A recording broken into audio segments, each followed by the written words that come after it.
برنامه صحبت روز. سلام بینندگان عزیز، این برنامه صحبت روز است پیشنهاد از تلویزیون بهارستان.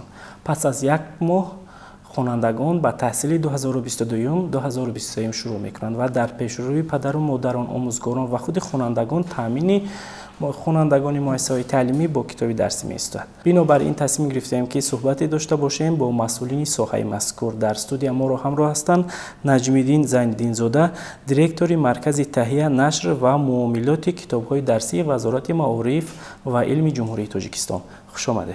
سلام علیکم. و ما شما معلوم است که کتاب برای خواننده اشیاء اساسی برای دانش آموزی می‌ایستد. می‌خواستیم وابسته به کتابداری در مکتب‌های تحصیلاتی همگانی و یا عموما وضعی کتاب‌های درسی در مملکت آغاز کنید صحبت رو. مرحمت. مرکز تهیه، نشر، معاملات کتاب‌های درسی این زیر ساختار وزارت معارف و علم جمهوری تاجیکستان بوده. فعالیت اساسیش آماده‌سازی و به رسمیت درآوردن ادبیات تعلیمی و موادهای تعلیمی میباشد و فعالیت این مرکز در آن است که تشکیل ترتیب به طور اجاره دادن ادبیات‌های تعلیمی را در مؤسسه‌های تحصیلات میانی عمومی راه اندازی میکند و تامین ادبیات تعلیمی را در مؤسسه‌های تحصیلات میانه تامین میکند. تشکر. سلامت باشید. درست قید کردید که وزارت معارف و علم جمهوری تاجیکستان با زیرساختار خود وظیفه‌دار است که یک نوع مکتب‌های تحصیلاتی میانه عمومی را با کتاب درسی تامین کند و می‌خواستیم وابسته به نرخ کتاب، وابسته به معاملات و گردش کتاب صحبت کنید. هر یک کتاب چند سال مهلت گردش دارد و پایان این پرسش ما وابسته به نرخنامه اوست. می‌خواستیم صحبت کنید. مرحمت. تا آغاز سال نو تحصیل روزهای به شمار مانده است. وزارت معارف و علم جمهوری تاجیکستان طبق نقشه دورنمای نشر ادبیات‌های تعلیمی برای امسال 30 نمونه ادبیات تعلیمی را با تعداد 4 میلیون نسخه به نقشه گرفته است. خوشبختانه تا امروز از طرف وزارت معارف و علم جمهوری تاجیکستان 26 نمونه ادبیات تعلیمی در شرکت‌های وطنی در رفتی چاپ است. 4 نمونه عین حال در رفتی آماده‌سازی و تحریر و تصحیح در مؤسسه نشریه معارفی نزد وزارت معارف و علم جمهوری تاجیکستان قرار دارد. روزهای نزدیک البته این 4 نامگاه ادبیات تعلیمی هم با چاپ و شرکت‌های وطنی و چاپ می‌رود. گفتن جایز است که تا آغاز سال تحصیل باید که این 26 نامگاه ادبیات تعلیمی باید که پر را چاپ شوند و به دست خواننده رسند و هدف اساسی رابطه وزارت معارف و علم جمهوری تاجیکستان هم در آن است که کتاب تا آغاز سال نو تحصیل به خواننده رسد. این است که در دوام 6 ماه سال جاری از طرف شرکت‌های غالب آزمون، یعنی که اون شرکت‌های وطنی که طبق شرطنامه با وزارت معارف و علم جمهوری تاجیکستان اوید به نشر ادبیات‌های تعلیمی که طریق تندر دست بالا می‌شوند همکاری دارند. 20 نامگاه کتاب درسی با مقدار 2,291,396 نسخه ادبیات‌های تعلیمی به انبار مرکزی، یعنی که انبار وزارت معارف و علم جمهوری تاجیکستان داخل شد که نسبت 6 ماه سال 2021 به مقدار 1,135,800 نسخه زاید میباشد. عین حال چنانکه که گفتم در 21 شرکت‌های وطنی 45 نامگاه ادبیات تعلیمی با تعداد 3,905,000 نسخه در رفت چاپ است. طبق نقشه باید که امسال 30 نامگاه ادبیات تعلیمی نشر شود، لیکن در رفت چاپ عین حال 45 نامگاه و 20 نامگاه البته به انبار مؤسسه وارد شده است. گفتن جایز است که اون نورس‌های ادبیات تعلیمی که از سالهای پیشین طبق احتیاجات از شعبه‌های معارفی شهر و ناحیه‌ها به وزارت معارف و علم جمهوری تاجیکستان درخواست کرده شده است. طبق این درخواست ادبیات‌ها بیرون از نقشه کاری به چاپ مانده شده است که عین حال در رفت چاپ هستند. البته چنانه که میدونیم ادبیات تعلیمی در مؤسسه‌های умумӣ бо таври иҷора ба роҳ монда мешавад ва тибқи иҷора, тибқи низомномаи иҷора соли якум аз хонанда 34%, соли дуввум 33% ва соли сеюм 33% нархи адабиёти таълимӣ гирифта мешавад ва ба суратҳисоби махсуси вазорати молия ва илми ҷумҳурии Тоҷикистон ки дар вазорати молияи ҷумҳурии Тоҷикистон қарор дорад, ин маблағҳо ирсол карда мешавад ва ин маблағҳо ба чопи минбаъдаи адабиётҳои таълимӣ равона карда мешавад. албатта нархи адабиётҳои таълимӣ нисбати солҳои гузашта албатта каме фарқ мекунад. гап дар сари он аст ки тамоми маводҳои полиграфӣ ки ба кишвари мо ворид мешавад, ҳама аксарият аз хориҷи кишвар ворид карда мешавад, асосан аз Русия, коғаз, картон ва дигар маводҳои полиграфии зарурӣ ки барои адабиёти таълимӣ зарур аст, асосан аз давлати ба мо дӯст Россия ворид карда мешавад ки мутаассифона нархи аксарият маводҳои полиграфӣ нисбати солҳои пешин 10-12% боло рафтааст. аз ин рӯ нархи адабиётҳои таълимӣ ҳам нисбати солҳои пешин албатта 10-12% фарқ мекунад. барномаи суҳбати рӯз бисёр хуб аст, бисёр хуш аст ки вазорати маориф ва илми ҷумҳурии Тоҷикистон бо як нақшаи мукаммал дар якҷоягӣ бо маркази таҳия нашр ва муомилоти китобҳои дарсӣ теъдоди муайянро рӯи чоп овард ва акнун мехостем вобаста ба мувофиқат кардани китобҳои дарсӣ ба барномаҳои таълимии муассисаҳои таҳсилоти ҳамагонӣ суҳбат кунед. гузашта аз ин мехостем вобаста ба он суҳбат кунед ки имрӯз китобнависон барои мактабачагон киё ҳастанд, умуман киё фаро гирифта мешаванд? Марҳамат. аз рӯи меъёри давлатӣ барномаи таълимӣ барои ҳар як фан тартиб дода мешавад, яъне ки таҳия дода мешавад ва аз рӯи барнома адабиёти таълимӣ таҳия мегардад. албатта то ба чоп омода расидани адабиёти таълимӣ, яъне ки оли номи адабиёти таълимиро дар ҳамон ҳолат мегирад ки вай дар шӯрои миллии таҳсилот таъсис гардад. то коркар шудан то шӯрои миллии таҳсилот ин ҳамчун дастнависи адабиёти таълимӣ аст, яъне ки дастнавис то он ки рӯи чоп бирад бисёр расмиётҳо гузаронда мешавад. албатта чуноне ки гуфтед мутобиқати барномаи таълимӣ бо адабиётҳои таълимӣ, албатта солҳои пешин баъзе тафовутҳо байни ин буд. бо таъкиди асосгузори сулҳу ваҳдати миллӣ, пешвои миллат, президенти кишвар муҳтарам Эмомалӣ Раҳмон ки дар паёмашон таъкид карданд, дар бораи мазмуну муҳтавои китобҳои дарсӣ эрод гирифтанд.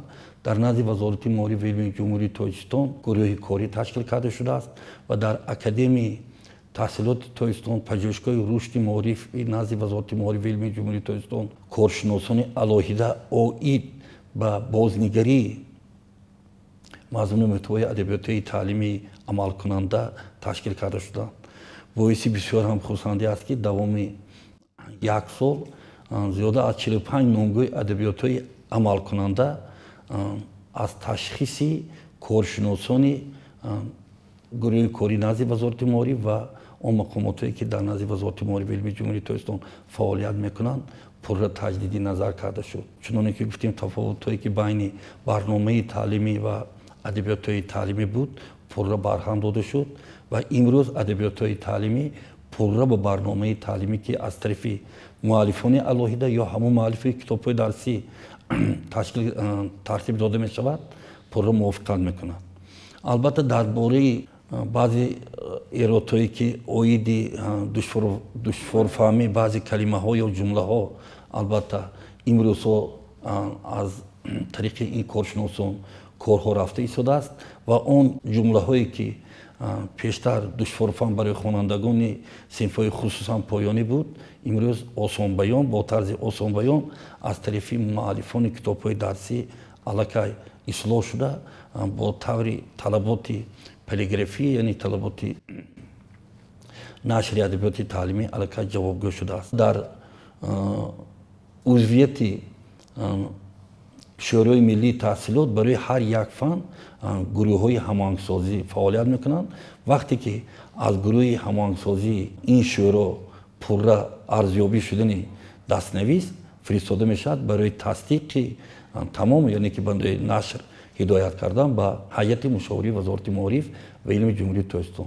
وقتی که هیئت مشاوره تصدیق میکند، از طریق شعبه خرید نزد وزارت این کتاب‌ها به تندر پیشنهاد کرده میشود. ترتیبات و ایدی نوشتن ادبیات تعلیمی یا اینکه با عباره طلبات بسیار سخت است، یعنی که باید که ادبیات تعلیمی پورا به برنامه تعلیمی جوابگو باشد. خصوصیت‌های سن و سالی خواننده به حساب گرفته شود. در کتاب درسی وابسته به سن و سال، یعنی که به صنف، البته کلمه‌های دشوارفهم یا استفاده بودن کلمه‌ها، تمام ترتیبات املای زبان تاجیکی پورا به این نوبت گرفته شود. استفاده رسم‌ها، دیاگرام‌ها و سخم‌هایی که در کتاب‌های درسی آورده می شود، داوطلبان گفتم ممکن است، یعنی که آن شخصی که به نوشتن میخواهد که به آزمون تهیه ادبیات تعلیمی میخواهد اشتراک کند، باید که از تمام این خصوصیت‌های نازکی نوشتن ادبیات تعلیمی باید شناس باشد. برنامه صحبت مشاهده ها نشان میدهند که در مؤسسه‌های تحصیلات میانه اکثر وقت کتاب‌های زبان روسی و انگلیسی و متماتیکا نمی‌رسند. علت رو شما در چی می‌بینید و جریان تقسیم کنی کتاب‌ها و شعبه‌های معارف و مکتب‌های تحصیلات همگانی چگونه صورت می‌گیرد؟ مرحبا.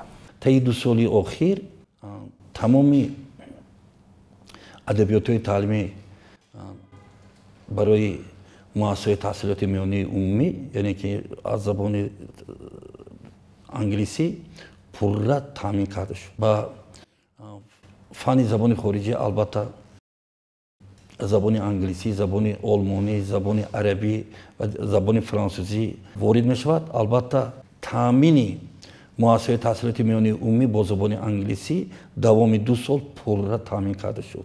البته با تامین خوانندگان، یعنی که مؤسسه تحصیلات میانه عمومی با کتاب‌های درسی فن متماتیکا البته کمتر دشواری بود، لیکن این هم برای صنف‌های از صنف 5 بالا، صنف‌های ابتدایی قریب که هر سال حسابی از روی درخواستی مشاوران کتاب‌های شهر و ناحیه پورا تامین کرده می‌شود.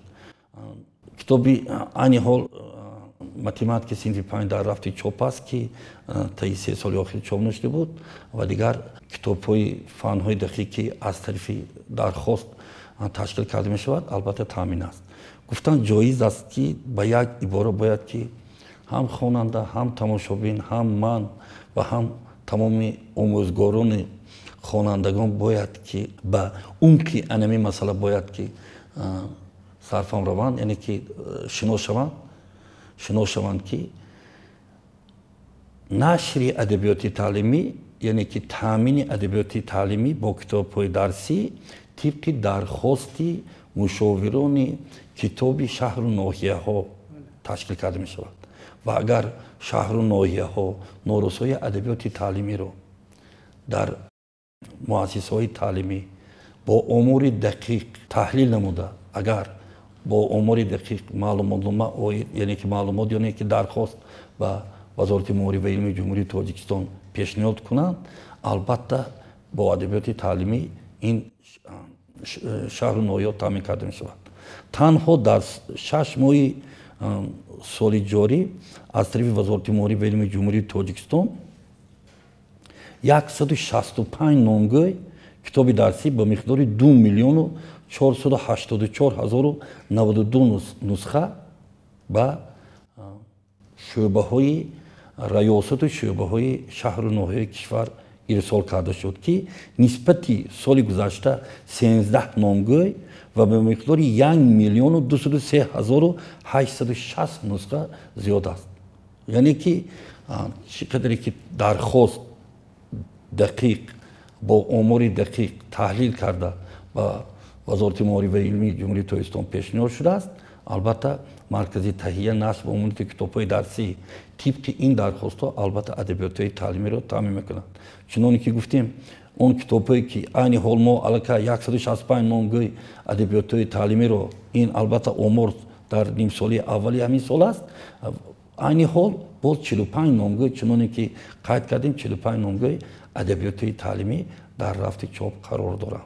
дуруст, ташаккур, саломат бошед. воқеан ҳам аз суханони шумо бармеяд ки ин ҳам боз масъулияти пеш аз ҳама китобдорони муассисаҳои таълимӣ, баъдан анамон китобдори масалан шӯъбаҳои маорифи шаҳру ноҳияҳо аст ки бояд ки амиқан дақиқан таҳлил кунанд, омӯзанд дар самти дастрасии китобҳои дарсӣ ба хонандагон ва пешниҳод кунанд анамон эҳтиёҷоти худро то аз ҷониби вазорати маориф ва илми ҷумҳурии Тоҷикистон хоса марказе ки фаъолият мекунад пешниҳод карда шавад китобҳои дарсӣ. барои суҳбат ташаккур. гумон мекунам ки аз суҳбати мо то ҷои бинандаи азиз, то ҷои омӯзгорони муҳтарами мо, то ҷои пеш аз ҳама китобдорони мактабҳо, китобдорони ёки масъулон дар самти китобдорӣ шӯъбаи маорифи шаҳру ноҳияҳо ба худ маълумоти заруриро гирифтанд. бо умеди музаффариятҳои навбатӣ дар соҳаи маориф ва илми ҷумҳурии Тоҷикистон, бо умеди оне ки масалан имрӯз дар воқеъ муассисаҳои таҳсилоти ҳамагонӣ бо китобҳои дарсӣ таъминанду таъмин карда мешаванд ва аз ҷониби омӯзгорон, хонандагон ва дар хона аз ҷониби падару модарон пурсамар истифода мешаванд аз ҳамин китобҳо. ба барномаи имрӯза нуқта мегузорем. хайр, то наздиктарин дидор. саломат бошед.